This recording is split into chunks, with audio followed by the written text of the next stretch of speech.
Bonjour à toutes, j'espère que vous allez bien. Je vous retrouve aujourd'hui avec grand plaisir pour un nouveau tirage du tarot pour connaître les énergies, les influences des jours à venir. Alors aujourd'hui, j'ai eu envie de vous présenter un autre tarot que celui de d'habitude, donc on ne sera pas sur le tarot de Marseille classique. Aujourd'hui, je vous présente le tarot de Dreamy Moon. C'est un tarot qui a été canalisé, dessiné par une artiste australienne, et donc c'est un tarot qui est entièrement en anglais. Mais les images, les couleurs, les symboles sont tellement intuitifs, à mon sens, que même si on ne parle pas l'anglais, on peut en tirer un message, et un message qui peut être puissant. Vous allez le voir en regardant les images, les symboles, les couleurs des différentes cartes qui ont été tirées aujourd'hui. Et vous me direz peut-être en commentaire ce que vous en avez pensé. Alors, comme d'habitude, donc le tirage se fait de la même manière. Donc j'ai fait une coupe avec deux premières cartes pour avoir l'énergie un peu globale, collective pour la semaine qui démarre aujourd'hui. Et ensuite, j'ai tiré trois cartes, une, deux, trois, et en fonction du numéro que tu as choisi en conscience, tu auras ton message un peu plus personnel, on va dire. En sachant que les cinq cartes ont un message pour nous toutes. Alors la coupe, aujourd'hui, nous avons le 9 de coupe et le roi de coupe. Donc là, tu verras que les cartes sont différentes parce que avec ce tarot, moi j'aime tout mélanger, autant les lames majeures que les lames mineures. Et donc du coup, on va pas forcément retrouver l'impératrice, la papesse, les cartes qu'on a l'habitude de retrouver d'habitude en général. Là, on va vraiment avoir même les cartes mineures et aujourd'hui, on a finalement que des cartes mineures. Donc notre coupe, nous avons donc le 9 de coupe et le roi de coupe. Sur le 9 de coupe, on voit une femme assise en profonde méditation au milieu d'un étang, d'une rivière. Elle est entourée de fleurs de lotus. On pourrait même dire qu'elle représente elle-même le lotus posé sur l'eau. Au-dessus d'elle, on voit ce rayonnement tout au-dessus de sa tête et il y a comme les branches d'un arbre qui vont se déployer vers le ciel et au bout de chaque branche, si tu veux, il y a une coupe. Elle a 9 coupes autour de sa tête et elle est assise en dévotion. Cette carte du 9 de coupe nous invite à l'accueil en fait, à accueillir les bénédictions de ce monde, à être dans la gratitude, dans vraiment cette reconnaissance de tout ce que l'on a eu et de tout ce que l'on va recevoir. D'incarner dès à présent la joie que tu vas ressentir lorsque tous tes rêves et objectifs seront réalisés. Il est important pour attirer à nous les choses d'être déjà à l'avance dans une vibration de gratitude et de reconnaissance. Parce qu'en vérité, c'est ta vibration qui va déterminer ce que tu vas recevoir. Donc si tu es d'ores et déjà reconnaissante pour le peu que tu as, tu vas attirer à toi beaucoup plus de choses encore. Et le 9 de coupe, voilà, nous invite à cette vibration de la gratitude, d'être dans cette reconnaissance permanente de ce que j'ai, de tout ce que j'ai eu, de qui je suis, des gens qui m'entourent. Et pour y arriver, le simple fait de dire merci chaque jour pour t'être réveillé en vie, pour que ta famille autour de toi se soit réveillée en vie, c'est déjà merveilleux parce que sache que chaque jour, beaucoup de gens ne se réveillent pas. Et lorsqu'on a la simple chance de respirer encore chaque matin, on a de quoi remercier. Notre 9 de coupe est accompagné du roi de coupe. Le roi de coupe, on a un homme assis sur son trône. À ses pieds, il y a des vagues, il y a du tourment, il y a vraiment beaucoup d'agitation. On voit au fond un bateau avec toutes les voiles déployées. On sent qu'il y a du vent, que c'est agité, qu'il y a des épreuves, qu'il y a de la tempête. On a même un poisson rouge qui vole hors de l'eau. Et pourtant, le roi de coupe, il est assis, équanime, posé, calme sur son trône. Il regarde vers la droite. Et regarder vers la droite dans le tarot, c'est regarder vers l'avenir. avoir confiance en ce qui arrive et rester posé, calme, malgré toutes les difficultés. Donc le roi de coupe, il vient nous rappeler que il faut garder notre calme et notre sérénité, même dans les épreuves, et surtout finalement dans les épreuves. Donc les deux ensemble, neuf de coupe et roi de coupe, ont un message clair. Soit dans la reconnaissance, dans la gratitude, et la foi, nourris justement ta foi en étant dans le calme, en méditant, en prenant du temps pour toi, pour justement te reconnecter à tes racines, à qui tu es vraiment, pour réussir à faire face aux épreuves dans lesquelles tu es peut-être en ce moment ou qui vont arriver tôt ou tard. Parce que la vie, encore une fois, n'est pas un long fleuve tranquille. Les épreuves sont nécessaires parce que elles te poussent à évoluer, elles te poussent à grandir et à te rendre compte de toutes les capacités que tu as et que tu aurais ignorées si la vie était toute simple et que finalement il n'y avait aucun effort à faire. Dernièrement, j'ai lu une phrase qui m'a marquée, qui disait justement que toutes nos fissures, toutes nos blessures intérieures étaient finalement les failles par lesquelles la lumière pouvait entrer en nous. Et qu'il était nécessaire de vivre des moments difficiles pour justement faire pénétrer cette lumière à l'intérieur de nous. Donc cette semaine, je pense que le message est clair. On nous demande d'être dans la gratitude, de reconnaître chaque jour la chance que l'on a d'être en vie et tout ce que l'on a autour de nous, la nourriture, les habits, le toit sur la tête, de l'argent à manger. Il y a tellement de raisons d'être dans la gratitude au final. De ne pas nous désespérer dans les épreuves, mais de garder les pieds bien ancrés, les pieds sur terre, malgré les vagues émotionnelles qui risquent peut-être de nous submerger. Surtout que nous sommes dans une semaine de pleine lune. Vendredi, ce sera la pleine lune en Scorpion. Et le Scorpion, c'est le champion des vagues émotionnelles. Donc du coup, pour le coup, on est vraiment pile dedans. J'aime bien parfois faire des parallèles entre tarot et astrologie parce que les deux thèmes sont passionnants au final et tellement criants de vérité. Donc, garder son calme, trouver du temps dans le silence. Ce n'est que dans le silence que tu vas trouver les solutions. Quand tu es dans le brouhaha de ton mental et que tu cherches des solutions extérieures, que tu remets la faute sur les autres en disant que c'est un tel ou un tel qui cause tel problème, tu te déresponsabilises de ta vie et puis finalement, tu n'avances pas.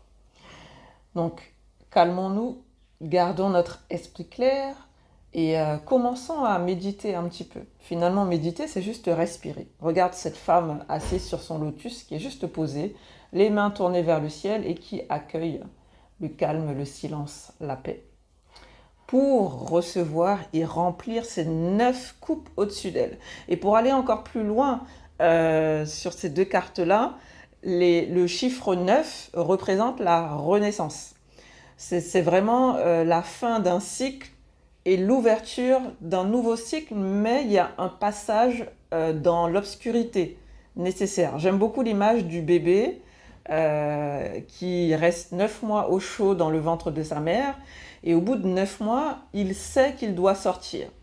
Il ne sait pas vraiment où il va et pourquoi il doit sortir, mais il est obligé. Il y a cette impulsion qui fait que, voilà, il doit vivre sa vie et sortir de cette zone de confort du ventre de sa mère. C'est sombre, ça fait peur, il ne sait pas où il va, mais il doit y aller. On est un petit peu dans le même cas. Il faut savoir avoir foi même dans l'obscurité, avancer, croire en la lumière et rester calme, encore une fois, malgré les difficultés. Quoi qu'il se passe dans ta vie, ça va aller. Pourquoi? Comment je le sais? Tout simplement parce que rien ne dure et que même la peine finit par passer. La joie revient toujours, même si elle ne dure pas non plus. C'est un cycle permanent entre joie, souffrance, souffrance, joie, douleur, etc. Il faut trouver le juste milieu dans tout ça. Et rester comme le roi de coupe, essayer de rester le plus calme possible, quoi qu'il arrive. Ne pas perdre la tête. c'est important. Et la méditation aide énormément à cela. Méditer, c'est un grand mot, mais en vrai, c'est juste respirer, hein. Si tu sais respirer, tu sais méditer. Alors, on va passer à nos 3 cartes. 1, 2, 3. Quelle carte as-tu choisi? Si tu as choisi la carte numéro 1, tu as choisi la carte du chevalier d'étoiles. Le chevalier d'étoiles, on voit un chevalier sur son cheval, hein, logique. Il est comme au-dessus d'une petite colline et lui aussi, il regarde vers l'avenir, il regarde vers la droite. Au-dessus de lui, il y a une énorme étoile, hein, ce qui est bon signe. Hein. L'étoile, c'est toujours un symbole de protection, de chance, etc. Moi, quand je vois cette carte, je ressens de la détermination à aller de l'avant. Je ressens beaucoup d'ancrage. On voit les 4 pieds du cheval au sol. Le chevalier a une cape rouge. Le rouge renvoie beaucoup au premier chakra, Muladhara, chakra racine, de l'ancrage, de la vitalité, de la confiance. Donc là, on a un chevalier qui a confiance, qui va de l'avant, qui sait où il va, j'ai envie de dire, et qui, avec toute sa discipline, va réussir à surmonter les épreuves. Parce qu'il va travailler dur, il va avancer, il va y croire, il ne va pas abandonner. Quoi qu'il arrive, le chevalier d'étoiles avance. Et il a de la chance, au-dessus de lui, il y a cette étoile immense qui illumine tout autour de lui, qui le guide dans cette obscurité. En arrière-plan, on voit qu'il y a des montagnes sur la carte. Dans ce tarot, les montagnes représentent les épreuves de la vie. Donc, il y a des épreuves qui vont arriver, mais le chevalier, il a les capacités pour les surmonter. Donc aujourd'hui, peut-être que tu as besoin d'incarner les énergies du chevalier d'étoiles. Des énergies qui sont justement d'être discipliné, d'être motivé, de savoir aller de l'avant, d'oser faire face aux difficultés en gardant la tête haute, ne pas fuir devant les difficultés, ne pas essayer de se cacher parce que finalement, elles seront toujours là. Il faut savoir affronter son quotidien avec confiance. Confiance en soi, confiance en la vie, confiance en l'étoile qui te guide au-dessus de toi. Et puis ce chevalier, il a cette notion aussi de routine. La discipline, en vrai, c'est une routine de vie. C'est savoir chaque jour faire la même chose parce qu'on sait que ça va nous apporter un bénéfice sur le long terme. C'est se soustraire aux distractions passagères et avoir suffisamment d'amour pour soi, de se dire non, je ne dévie pas de mon objectif, je continue d'y aller, même si c'est douloureux, même si ça fait mal, même si là, sur l'instant, je ne peux pas profiter de certaines distractions, je sais pourquoi je suis là et je sais où je vais. Donc peut-être qu'aujourd'hui, tu as besoin d'avoir cette impulsion.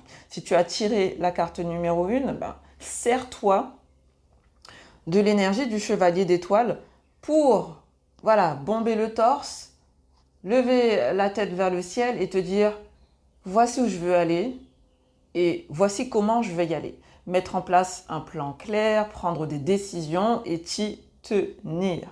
Ne pas penser que la routine, c'est ennuyeux, c'est fatigant, etc. Au final, rien de concret ne peut se construire dans une vie sans habitude et sans routine. Même les mauvais comportements, c'est une routine en fait. Et c'est juste que c'est une routine du côté négatif de la force, j'ai envie de dire.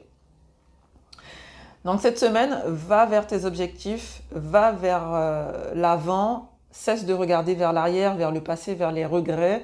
Sois vraiment présente à toi, à ce que tu veux créer et mets en place des objectifs clairs. Tout en ayant confiance. Le chevalier, il n'est pas dans la pression. Il sait où il va. Il a confiance et il sait qu'il va y arriver. Dans combien de temps, ça n'a pas d'importance parce que sa détermination est sans faille. Chaque jour, il avance un petit peu plus vers ses objectifs. Ça prenne une vie, ça n'a pas d'importance. Il ira vers ses objectifs. Donc c'est vraiment une carte puissante qui si tu la suis, si tu tires ses énergies, je pense qu'elle pourra vraiment t'aider à aller de l'avant. Si tu as tiré la carte numéro 2, tu as tiré la carte du 2 de bougie. Donc Donc déjà, on a 2 fois 2 parce que ça a tiré la carte 2 et là on est sur la carte numéro 2. Le chiffre 2, c'est un nombre de dualité, de, de contradiction. Il y a des choses qui s'opposent. Et là, on voit sur la carte, on a une femme au premier plan. Elle a les pieds sur terre, elle a une cape rouge, 2 grandes bougies à sa droite. On voit les flammes bien ardentes. Elle tient une bougie dans une main et dans l'autre main, elle porte le monde. C'est très beau ça. On a un arrière-plan assez riche aussi, donc le sol est orange, parsemé de petites montagnes. Il y a un lac, de l'eau très bleue derrière elle, et puis le soleil, on ne sait pas trop s'il se lève ou s'il se couche, mais on a le soleil en arrière-plan. Elle regarde vers le passé, par contre, et pas vers l'avenir. Et ça va être intéressant à détailler. Alors, le 2 de bougie, c'est une carte de prise de décision et de doute de soi. Elle suit le 1 de bougie, si tu veux, donc la première carte de bougie, qui est une carte de passer à l'action, croire en ses rêves, en son intuition, oser aller vers ce qui est vraiment important pour nous, être dans le plaisir, vraiment dans cette mission de vie au final que presque, je pense, tout le monde cherche. Mais parfois, on a des grandes décisions, on a envie de faire des choses, on a une impulsion et puis, on commence à douter de nous. Est-ce que j'ai bien fait de prendre cette décision? Est-ce que j'ai bien fait d'aller dans ce sens? Est-ce que je ne vais pas regretter, me casser la figure? On aimerait peut-être retourner en arrière et puis voilà, on est dans une dualité sans fin où on ne sait plus trop où on va, est-ce qu'on aurait dû faire ça ou pas, etc. Cette carte, elle regarde vers le passé, donc effectivement, elle est en train de se demander est-ce qu'elle a bien fait, est-ce qu'elle va dans le bon sens, mais aussi elle regarde toutes les expériences passées pour en tirer le meilleur. C'est ça, l'invitation, c'est de tirer le meilleur de toutes les expériences passées, tout ce que j'ai vécu, voir tout ce que j'ai surmonté, et puis maintenant, où est-ce que je veux aller?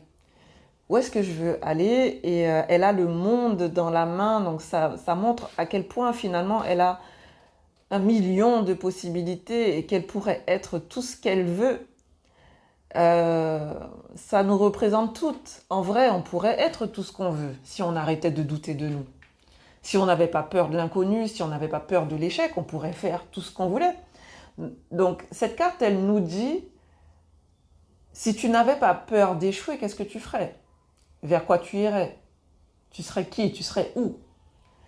Et elle nous invite en fait à peser le pour et le contre par rapport à nos décisions, par rapport à nos rêves, et puis d'oser aller vers. D'oser aller vers ce qui est important pour nous, de rallumer le feu intérieur. La bougie, ça représente l'élément feu qui est la motivation, la détermination, l'envie d'aller, de faire les choses. C'est le plexus solaire, donc c'est le 3e chakra au niveau de l'estomac. On a cette couleur orange partout sur la carte qui représente l'enthousiasme, la joie, l'envie vraiment ardente de faire les choses sans forcément savoir où elles mènent et est-ce qu'elles vont vraiment nous rapporter quelque chose. On est dans l'action pure et simple où on ne s'attache pas au résultat. Et là où il y a le soleil, au final, qu'il se couche ou qu'il se lève, peu importe, parce qu'en fait le soleil représente la lumière dans l'obscurité. En général, quand il y a le soleil, il y a toujours du succès, quelque part. Donc on nous demande de croire en nous et d'arrêter de douter de nous tout le temps. C'est vraiment ça l'invitation. Si tu as posé des objectifs, vas-y jusqu'au bout, crois en toi. De toute façon, si ça échoue, au final, tu vas pas mourir, hein.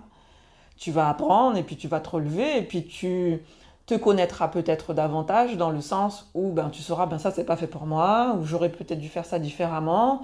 À l'avenir, j'agirai d'une autre manière. Voilà. Donc, quoi que tu fasses ou que tu aies envie de faire, essaye. Finalement, le vrai échec, c'est de ne pas faire les choses, de ne pas essayer parce qu'on a peur d'échouer. Et donc, ne pas oser, ben, tu as déjà échoué au final. Et donc, ben, voilà, c'est dommage. C'est dommage. Elle a cette cape rouge qui représente l'ancrage, la confiance. On ne peut rien construire sans ancrage. Ça veut dire que tu ne peux pas t'élever personnellement si tes fondations ne sont pas solides. Je pense qu'il nous faut toute une routine de bien-être quotidienne, c'est-à-dire avoir vraiment cette routine qui te permette de te sentir ancré, qui te permette de te sentir connecté à toi, à ton âme, avant de te projeter dans le monde et de laisser le monde te traverser. Parce que le monde, c'est la dualité, c'est le bien, c'est le mal, etc., etc. C'est le chaos à l'extérieur de soi. Et si on n'a pas l'habitude de se reconnecter à soi, de renforcer son ancrage, on va au final être traversé par un flot de chaos à l'extérieur, un flot d'émotions qui risque de nous chambouler et justement de nous pétrifier, nous empêcher d'avancer. Souvent, quand on ne fait pas les choses, c'est parce qu'on a tellement peur et qu'on a tellement peu d'ancrage que tout semble impossible. Renforce ta foi en toi, ta confiance, développe-toi personnellement, apprends à t'ancrer, encore une fois, à méditer, à respirer. Et tu verras que la confiance, elle va se dupliquer. Et tu pourras faire tout ce que tu veux dans cette vie. Et que tu n'auras plus peur d'être jugé par les autres et que tu te jugeras beaucoup moins toi-même. Parce que c'est pas grave. C'est pas grave. Quoi que tu fasses, tu auras essayé, tu auras expérimenté dans la joie. Et c'est tout ce qui compte. C'est tout ce qui compte. Si tu as tiré la carte numéro 3, on reste dans l'énergie du feu, on reste dans l'énergie des bougies et on revient dans l'énergie du 9. Nous sommes avec la carte du 9 de bougies. Là, c'est une énergie encore différente. On a une femme entourée de bougies et elle est en train de renforcer en fait une barrière autour d'elle. Elle est en train de poser des bougies pour protéger son territoire. Elle a les pieds bien au sol, les jambes bien droites. On voit sur son visage une certaine détermination à protéger ce qui est à elle et à ne pas laisser entrer ce qui est néfaste pour sa vie, pour son clan, etc. Elle est prête à en découdre, elle est prête à se battre. Au-dessus d'elle, on a cette nouvelle lune qui symbolise vraiment nouveau départ, nouvelle énergie, nouveaux objectifs, nouvelle détermination. Et on a encore une fois le chiffre 9 qui représente, comme je l'ai dit au début, renouveau, fin de cycle, renaissance, aller avec confiance vers l'inconnu, marcher dans cette obscurité, même si tu ne vois pas où tu mets les pieds.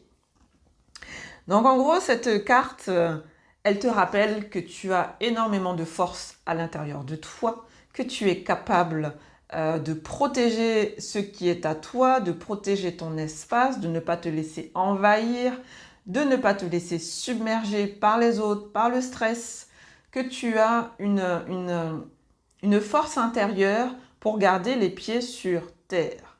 Et qu'aujourd'hui, si tu commences à vaciller de gauche à droite, rappelle-toi que tu es responsable de ta vie et que c'est à toi de poser les limites, que c'est à toi de dire non, ça ne me convient pas.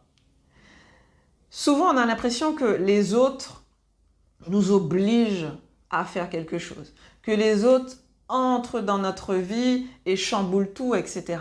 Mais en vérité, qui les a laissés rentrer? Qui les a laissés rentrer?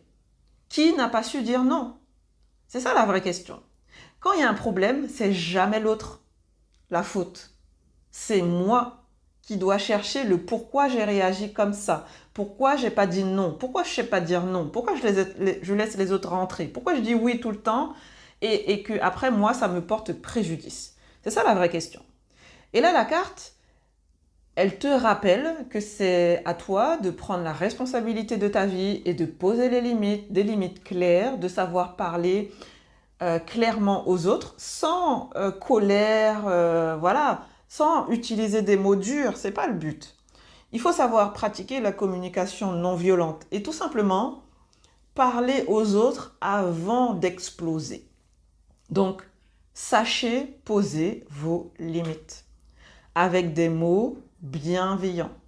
N'attendez pas que la coupe soit pleine pour dire aux autres que vous n'en pouvez plus avec des mots de nom d'oiseau.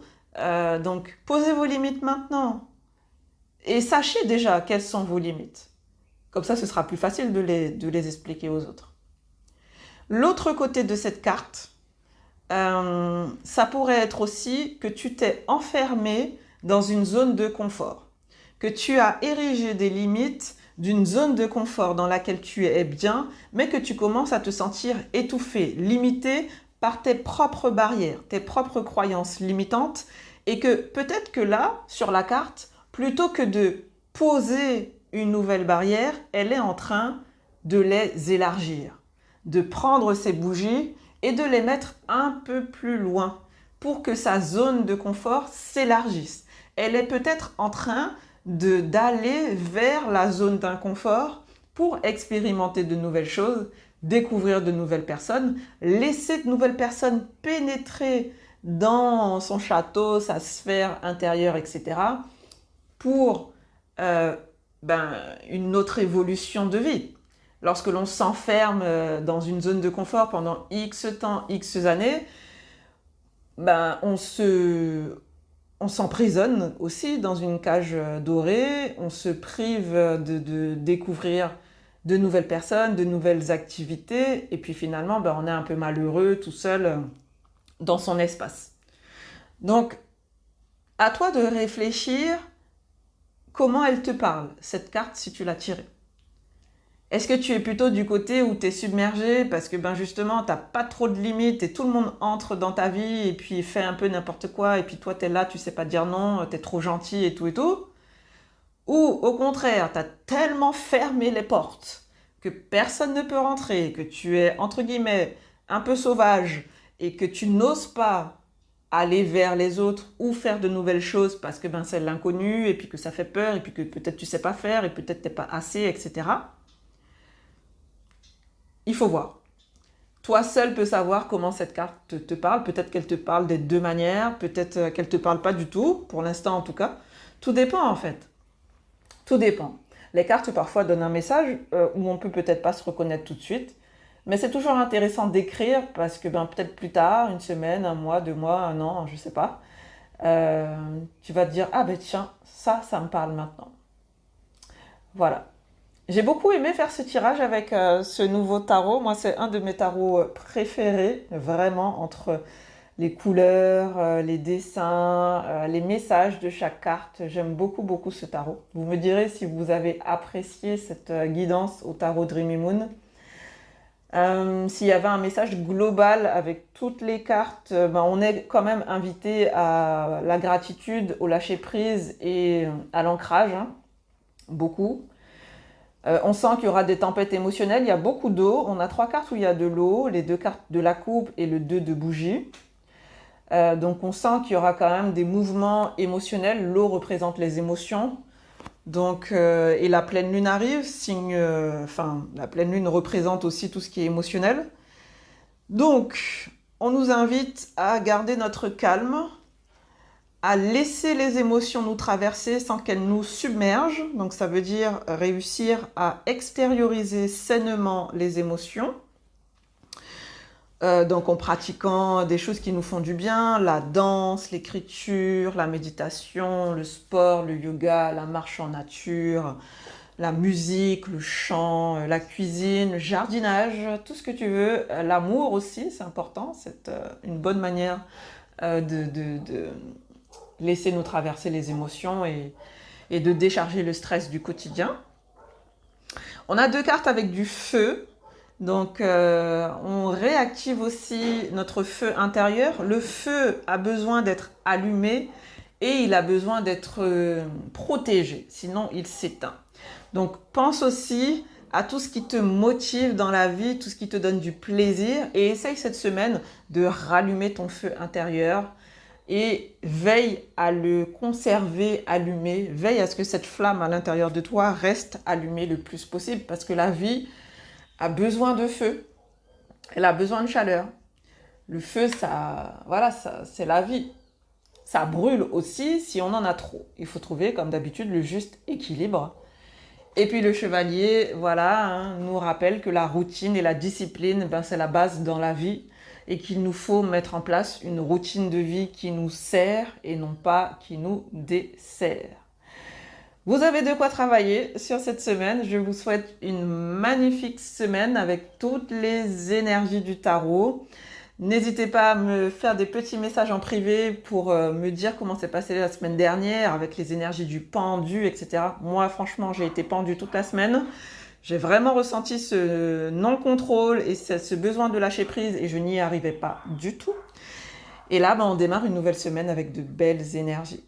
Merci d'être là. Je vous retrouve sans faute lundi prochain. À bientôt.